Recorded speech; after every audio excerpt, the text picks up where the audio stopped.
Uhayyikum tahiyatan islamiyah. Tahiyatan mubarakah. Tahiyatan ahlul jannah. Bismillahi masyaallah. La yasunnu khairan illallah. Bismillahi masyaallah.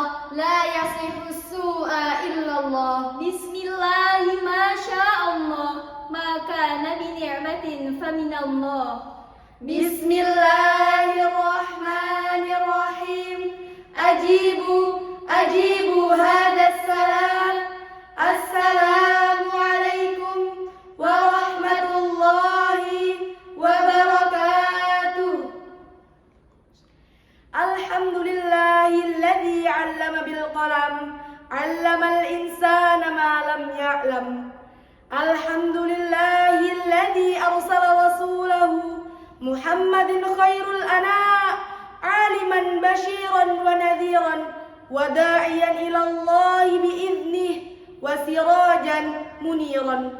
Asyhadu an la ilaha illallah la syarika lah wa asyhadu anna Muhammadan abduhu wa rasuluh wa safiyuhu alladhi la nabiyya wa la rasula ba'dah. Dewan juri yang arif dan bijaksana, hadirin wal hadirat yang dimuliakan Allah.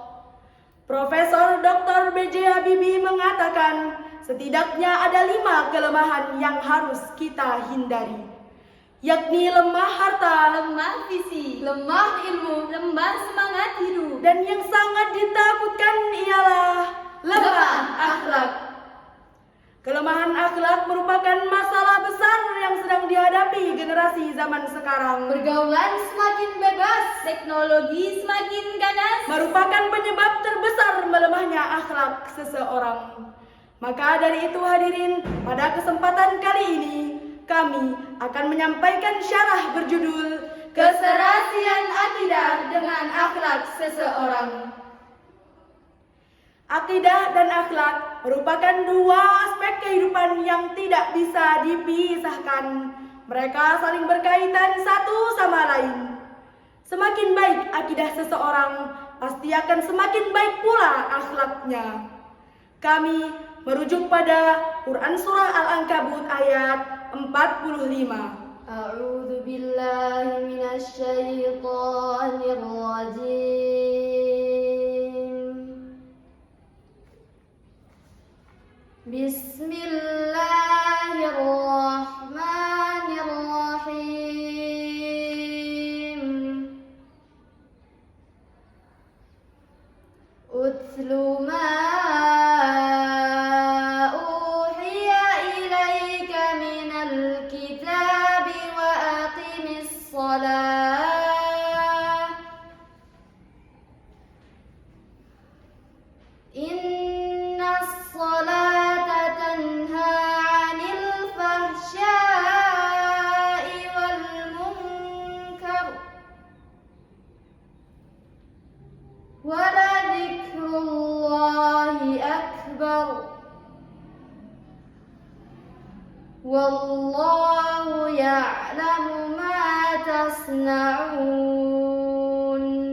Hamba berlindung kepada Allah dari godaan syaitan yang terkutuk dengan menyebut nama Allah yang Maha Pengasih, Maha Penyayang.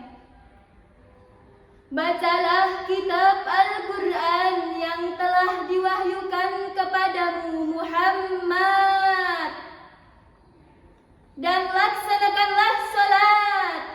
Sesungguhnya sholat itu mencegah perbuatan keji dan mungkar. Dan ingatlah, mengingat Allah itu lebih besar keutamaannya. Allah Maha mengetahui apa yang kamu perbuat. Dalam kitab tafsir Ibnu Katsir jilid 6 halaman 334 disebutkan, salat mencakup 2 hal, yakni mencegah dari berbagai kekejian dan kemungkaran, di mana menjaganya dapat membawa sikap meninggalkan hal-hal tersebut. Salat merupakan tiang agama. Barang siapa mendirikan salat, maka ia sama seperti membangun bangunan agamanya dengan kokoh. Dan barang siapa tidak melaksanakan salat, maka ia sama seperti merobohkan bangunan agamanya hancur lebur. Salat merupakan indikator kebenaran akidah seseorang. Salat merupakan indikator kebaikan akhlak seseorang. Salat juga merupakan pembeda antara orang-orang mukmin dan orang-orang kafir. Dalam Quran Surah Al-Ankabut ayat 45, Inna salata tanha 'anil fahsya'i wal munkar. Allah menyatakan kalamnya dengan inna, sesungguhnya. Maka dari itu hadirin, kita tidak dapat meragukan apa yang disampaikan oleh Allah. Lalu Allah menggabungkan inna dengan as-salah.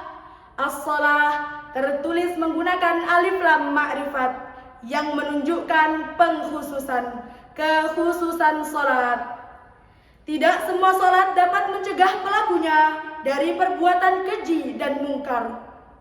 Salat yang dapat mencegah pelakunya dari berbuat keji dan mungkar adalah salat yang benar, salat yang sesuai dengan tuntunan dan Al-Quran, salat yang niatnya ikhlas lillahi ta'ala, salat yang syaratnya, rukunnya, wudunya dilaksanakan dengan sempurna, serta dilaksanakan dengan penuh rasa takut dan harap kepada Allah.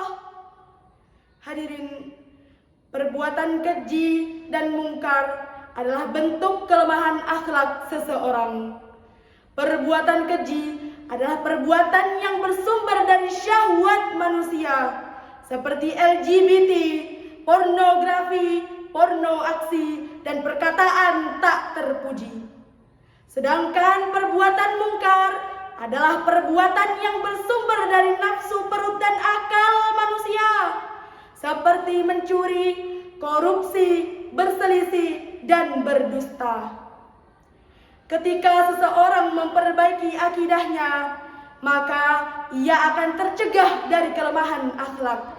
Ketika seseorang memperbaiki akidahnya, salatnya, maka pasti ia akan terdorong untuk melaksanakan ajaran Islam tentang akhlak, baik yang berkaitan dengan hubungan manusia dengan Allah, manusia dengan dirinya sendiri, maupun manusia dengan manusia yang lainnya. Ayat ini merupakan landasan filosofis bagi setiap umat manusia, terkhusus bagi kaum mukminin, untuk mengarahkan dirinya kepada kemurnian akidah dan kebaikan akhlak yang sesungguhnya. Hadirin wal hadirat, kemurnian akidah senantiasa disandingkan oleh kebaikan akhlak. Sebagaimana Rasulullah sallallahu alaihi wasallam yang dijuluki manusia berakhlak Qur'ani. Apakah kita pernah menemukan seorang alim ulama yang berakhlak tercela? Tentu tidak. Sebagaimana pula dalam hadis ke-18 dalam kitab Arba'in An-Nawawi. عن أبي ذر جندب بن جنادة وأبي عبد الرحمن معاذ بن جبل رضي الله عنهما عن رسول الله صلى الله عليه وسلم قال اتق الله حيثما كنت وأتبع السيئة الحسنة تمحها وخالق الناس بخلق حسن. رواه الترمذي وقال حديث حسن وفي بعض النسخ حسن صحيح. Abu Dar Jundub bin Junadah dan Abu Abdurrahman Mu'ad bin Jabal radhiyallahu anhuma dari Rasulullah sallallahu alaihi wasallam, beliau bersabda, bertakwalah kepada Allah dimanapun kalian berada, iringilah kesalahan dengan kebaikan, niscaya kebaikan akan menghapuskan keburukan. Dan bergaulah kepada manusia yang berakhlak mulia. Hadis riwayat At-Tirmidzi. Ia berkata hadis hasan. Dan dalam sebagian naskah disebutkan Hasan Sahih. Hadirin wal hadirat, dapat kita simpulkan bahwa akidah merupakan landasan terbentuknya kebaikan akhlak seorang mukmin. Kemurnian akidah senantiasa berbanding lurus dengan kebaikan akhlak seseorang. Maka hadirin, marilah kita bersama-sama memperbaiki akidah kita. Solat kita, Ilmu agama kita. Karena sungguh ini akan mengantarkan kita kepada kebaikan akhlak yang sesungguhnya. Fix your relation with Allah, and Allah will fix your life. Demikian syarahan singkat yang dapat kami sampaikan. Terima kasih atas segala perhatian yang diberikan. Izinkan kami mengakhirinya dengan sebaik pantun. Pergi ke pasar membeli mie. Ternyata yang jualan Pak Mu. Cukup sekian dari kami. Assalamualaikum.